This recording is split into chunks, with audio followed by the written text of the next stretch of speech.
حال یہ ہے کہ آپ نے دیکھا ہوگا یہ جے ڈی سی کا جو ظفر ہے، کیا نام ہے، شتر مرغ کا بچہ،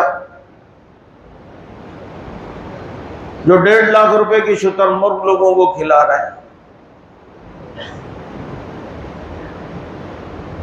یہ کرونا کے دنوں میں بتا رہا تھا کہ اس مسجد میں دیکھیں، اس مسجد کی بے عیقت ہے، اس میں سے ایک نکلتا ہے اور نکالتا ہے جو اتفاق سے اس پہ نام بھی مسجد عمر لکھا ہوتا ہے اور نام ہی نہیں لیتا.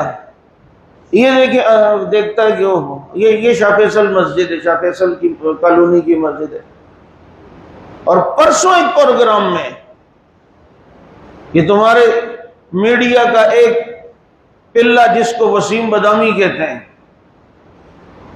یہ وسیم بدامی، یہ سارے بدامی اور پشتے یہیں ہمیں ملتے ہیں.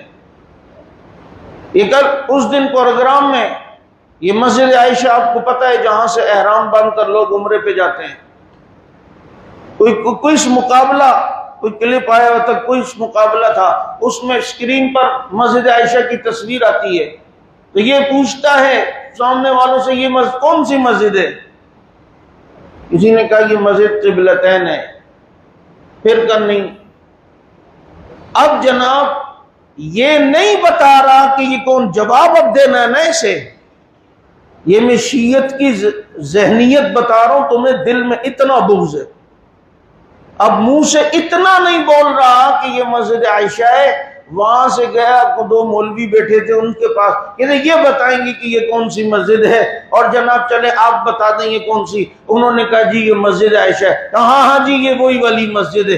یہ بھی نہیں کہہ رہا ہاں یہ مسجد ہے، یعنی حضرت عائشہ کا منہ زبان سے نام نکالنا بھی وہ پسند نہیں کر رہا، نعوذ باللہ. تو دل میں نفرت کتنی ہوگی ایسے کنجروں اور ایسے بدبختوں کی.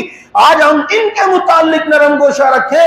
یہ وسیم بدامی جس نے ظفر، جے ڈی سی کے ظفر کو بہت زیادہ پروان چڑھایا، بہت زیادہ مذہبی لوگ بننے کی، اس کی حقیقت یہ ہے، یہ در حقیقت اندر سے کالا اور رافضی ہے جو ایسا بھی ہے اور اتنا بغض کہ حضرت عائشہ کا نام لینا بھی گوارا نہیں کر رہا.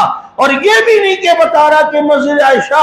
آ کے جناب ادھر سے مولوی صاحب سے پوچھتا ہے آپ ہی چلے بتا دیں یہ کون سی ہے؟ وہ کہتے ہیں مسجد عائشہ ہے. کہتے ہیں ہاں یہ وہی مسجد ہے. یہ بھی نہیں کہتا ہاں یہ مسجد عائشہ ہے. ہم تمہاری یہ ڈرامے بازی اور چلاکیاں اور تقیے اور یہ چیزیں ہم سمجھتے ہیں. ہمیں حق نواز نے ایسا سرما آنکھوں میں ڈال کے گیا ہے، تم جس طرح کے انداز کرو گے ہم تمہارے کو جانتے ہیں. مجھے کسی نے کہا یار اس نے عمر کا نام نہیں لیا، اس نے عائشہ کا نام نہیں لیتا، کیوں؟ اور میں نے کہا ان کا نام لینے کے لیے زبانوں کا پاک ہونا ضروری ہے.